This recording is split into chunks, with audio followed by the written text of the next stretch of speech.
Hello दोस्तों, आप सभी को स्वागत है मेरे इस YouTube channel MAG tuition centre में। आज की वीडियो में मैं बतलाने जा रहा हूँ आप लोगों को सिंपल इंटरेस्ट के बारे में, साधारण ब्याज के बारे में। साधारण ब्याज का मैं पहले कंसेप्ट को क्लियर करूंगा, फिर बाद में इसमें जिस प्रकार के जिस टाइप के भी प्रश्न बनते हैं उस सारे टाइप को मैं बारी बारी से एक्सप्लेन करने की कोशिश करूंगा। सो मेरे वीडियो से बने रहिएगा और वीडियो को लास्ट तक देखिएगा। आज की वीडियो में क्लियर करने वाला हूँ साधारण ब्याज के कंसेप्ट। साधारण ब्याज का कंसेप्ट क्या होता है?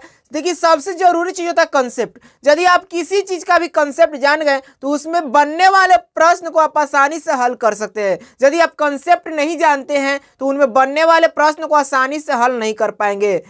तो आपको करना क्या है, वीडियो को फुल वॉच करना है। वीडियो को फुल वॉच करना है तभी आपको समझ में आएगा कि सिंपल इंटरेस्ट का कंसेप्ट क्या होता है, सिंपल इंटरेस्ट में किस प्रकार से प्रश्न बनते हैं तथा इनको किस प्रकार से हल किया जाता है। तो चलिए स्टार्ट करते हैं आज का वीडियो। यहाँ पे जैसे कि लिखा हुआ है देखेंगे साधारण ब्याज। सबसे पहले हम समझेंगे साधारण ब्याज कहते किसको हैं, साधारण ब्याज कहा किसको जाता है। तो सबसे पहले मैं इसी के बारे में बात करूं कि साधारण ब्याज कहा किसको जाता है, साधारण ब्याज होता क्या है। तो साधारण ब्याज का मतलब होता है कि जो भी मूलधन पर हमें आय मिलता है उसे हम क्या कहते हैं, साधारण ब्याज कहते हैं। मूलधन पर मिलने वाले आय को हम क्या कहेंगे, साधारण ब्याज कहेंगे। ठीक है, यहाँ पे मैं लिख देता हूं साधारण ब्याज होता क्या है। तो साधारण ब्याज का मतलब क्या मतलब है कि मूलधन पर मिलने वाले आय को क्या कहा जाता है, साधारण ब्याज कहा जाता है। मूलधन पर मिलने वाले आय को क्या कहा जाता है, साधारण ब्याज कहा जाता है। अब मूलधन क्या होता है उसके बारे में समझना पड़ेगा। यानी कि इसीलिए बोला था कि बेसिक कंसेप्ट जो होता है, बिना कंसेप्ट के आप कुछ भी नहीं समझ पाएंगे। ठीक है, इसलिए जरूरी क्या होता है, सबसे ज्यादा जरूरी होता है, सबसे पावरफुल क्या होता है, कंसेप्ट होता है। यदि आपका कंसेप्ट क्लियर हो जाएगा तो आप किसी टाइप का प्रश्न दे दे उसको आसानी से हल कर लीजिएगा। तो यहाँ पे साधारण ब्याज को हम क्या बोले, साधारण ब्याज को बोले डिफिनेशन किस प्रकार से कि मूलधन पर मिलने वाले आय को मिलने वाला आय ब्याज कहलाता है। तो यहाँ पे हम समझे कि मूलधन पर मिलने वाले आय को क्या कहा जाता है, ब्याज कहा जाता है। अब यहाँ पे मूलधन क्या होगा, ठीक है, अब यहाँ पे समझना है कि मूलधन क्या होगा। तो चलिए मूलधन के बारे में बताते हैं कि मूलधन क्या होगा। मूलधन का मतलब क्या होता है, मूलधन का मतलब होता है कि जब हम किसी से कोई धन, ठीक है, कोई धन कर्ज के रूप में लेते हैं या किसी को कर्ज के रूप में देते हैं। समझिएगा ध्यान से, यदि कोई धन हम किसी से कर्ज के रूप में लेते हैं या किसी को कर्ज के रूप में देते हैं उसे हम क्या कहते हैं, मूलधन कहते हैं। यानी कि जो भी कर्ज लिया गया हो या दिया गया हो उसको हम क्या कहेंगे, मूलधन कहेंगे। मान लिया जाए कि मैंने अभी किसी को 500 रुपया दिया, ठीक है, मैंने अभी किसी को 500 रुपया दिया, वह क्या कहलाएगा, तो मेरे लिए वह मूलधन कहलाएगा। ठीक है, मेरे लिए वह क्या हो जाएगा, मूलधन हो जाएगा। और जो कर्ज लिया वो भी उसके लिए भी क्या हो जाएगा, वह मूलधन हो जाएगा। तो जो धन किसी से लिया जाता है या किसी को दिया जाता है उसको हम क्या कहते हैं, मूलधन कहते हैं। तो चलिए सबसे पहले मैं अभी यहाँ पे लिख रहा हूं मूलधन क्या होता है। मूलधन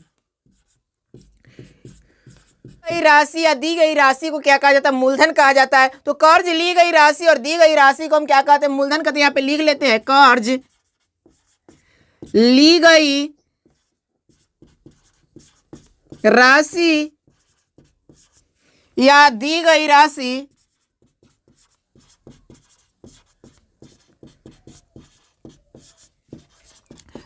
को मूलधन कहते हैं। इसको इंग्लिश में प्रिंसिपल बोला जाता है। ठीक है, इसको याद रखेंगे, इंग्लिश में क्या बोला जाता है, प्रिंसिपल बोला जाता है।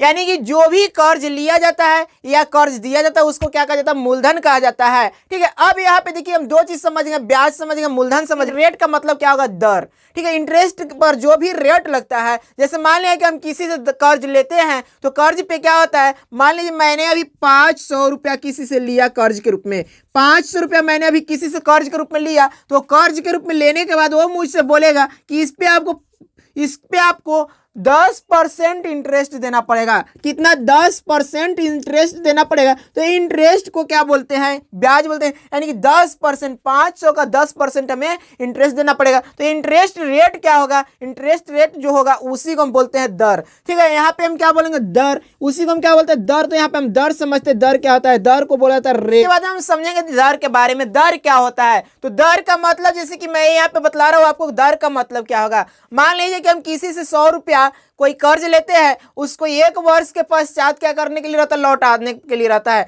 तो वही यहाँ पे चीज लिखा है कि 1 वर्ष के बाद लौटाने वाली मूलधन, जैसे कि 100 रुपया हम किसी से कर्ज लिए, और कर्ज कितने के समय के लिए? 1 वर्ष के लिए है। कर्ज कितने वो समय के लिए है? तो 1 वर्ष के लिए है। वही 1 वर्ष में जो भी रकम हमें देना है, वही रकम क्या कहलाएगा?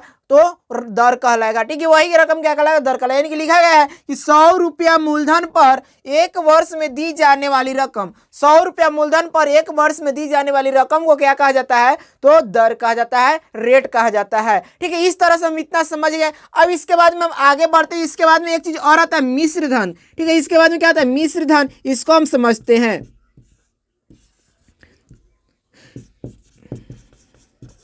मिश्रधन को अमाउंट बोला जाता है। मिश्रधन को अमाउंट बोला जाता है। अब यहाँ पे मिश्रधन क्या होता है? तो मिश्रधन का मतलब होता है कि मूलधन और जो भी एक्स्ट्रा ब्याज हम देते हैं, उन सभी को सम्मिलित पैसा जो होता है वो क्या कहलाता है? मिश्रधन कहलाता है। यानी कि मिश्रधन का मतलब क्या होगा? जैसे कि ब्याज और जो भी मूलधन है, दोनों का योग क्या कहलाता है? मिश्रधन कहलाता है। मूलधन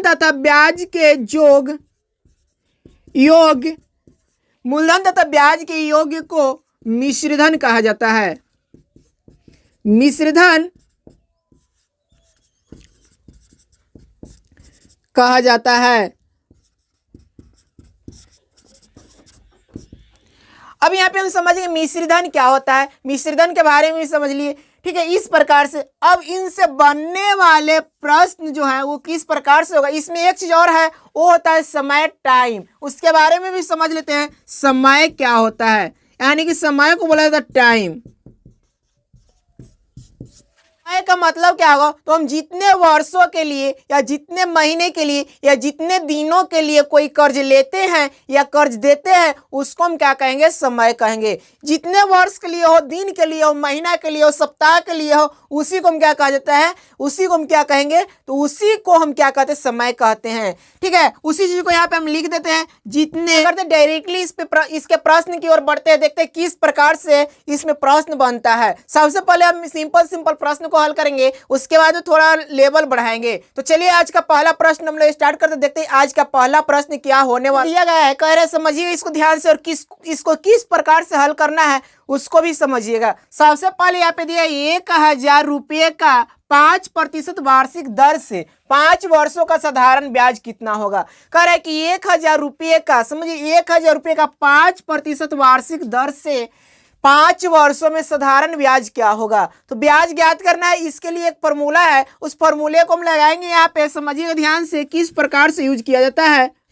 हल करने से पहले जो चीज भी इस प्रश्न में दिया गया है उसको हमको क्या करना है? लिख लेना है। जैसे मान लीजिए कि यहाँ पे दिया गया है कि इसमें समझना क्या है, इसमें जो दिया गया रहता है, जैसे मूलधन, ठीक है, मूलधन दिया गया है, दर दिया गया है, समय दिया गया है, इसको क्या करना है? लिख लेना है। इन्हीं चीज को आपको जानकारी सबसे पहले होना चाहिए। यदि इन सब की जानकारी हो जाएगा तो आप आसानी से फॉर्मूला पे बैठा सकते हैं और हल कर सकते हैं। तो सबसे पहले मैं बतला दूं कि इसमें मूलधन क्या है, दर क्या है तथा समय क्या है। लिखा गया 1000 रुपये का। 1000 रुपये का मतलब क्या होगा कि यहाँ पे 1000 रुपया जो दिया गया है, यही इसमें प्रश्न में मूलधन कहलाएगा। यानी कि यहाँ पे मूलधन क्या हो जाएगा? तो मूलधन यहाँ पे 1000 रुपया हो जाएगा। तो मूलधन बराबर हम कितना लिखेंगे? मूलधन बराबर 1000 रुपया लिख लेते हैं। उसके बाद 5% वार्षिक दर से, 5% वार्षिक दर से, तो वार्षिक दर से मतलब क्या हो गया? यानी कि दर यहाँ पे कितना दिया गया है? तो 5% दिया गया है। दर कितना दिया गया? 5% दिया गया है।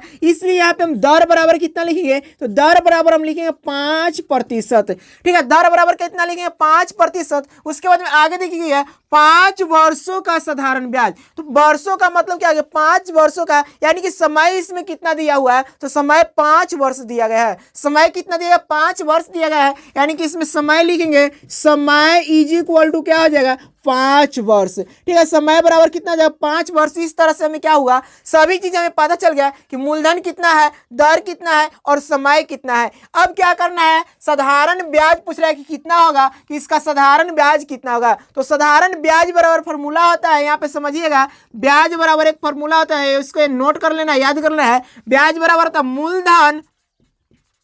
मूलधन गुने समय, मूलधन गुने समय गुने दर बटा 100। ठीक है, मूलधन गुने समय गुने दर बटा 100 ये फॉर्मूला होता है। इस पे आप बैठाएंगे तो आसानी से आपका साधारण ब्याज के जो प्रश्न है, ये वाला प्रश्न आसानी से इसका आंसर आ जाएगा। चलिए इसको मैं बैठा करके बतला रहा हूँ। जैसे यहाँ पे मूलधन अभी बात करें तो मूलधन कितना है, 1000 रुपया गुने समय कितना है, 5 वर्ष। तो यहाँ 5 वर्ष करेंगे, गुने दर कितना होगा, 5%, यानी 5%। बटा क्या करे, 100, तो यहाँ पे 100 कर दीजिएगा। फॉर्मूला के अनुसार क्या किया गया, इसको बैठा लिया गया सभी चीज जानकारी होने के बाद। अब इसको कैलकुलेशन करेंगे, यानी कैलकुलेशन का मतलब क्या है, जोड़ घटाव गुना भाग जो भी इसमें कर रहा है उसको हम क्या करते हैं, करना स्टार्ट करते हैं। यहाँ पे 1 0 से 1 0 से काट दीजिए, 1 0 से 1 0 काट दीजिए, बच क्या गया ऊपर में, तो ऊपर में बचा 10 गुने 5 गुने क्या बच गया, 5। ठीक है, इसमें 10 बचा, इसमें 5 है। अब इसको सभी को गुना करिएगा तो 10 पचे 50 और 50 पचे कितना हो जाएगा, तो 50 पचे 250 हो जाएगा। 250 रुपया जो है इसका क्या आ गया, तो ये 250 रुपया इसका ब्याज आ गया। ठीक है, 250 रुपये क्या आ गया, इसका ब्याज आ गया।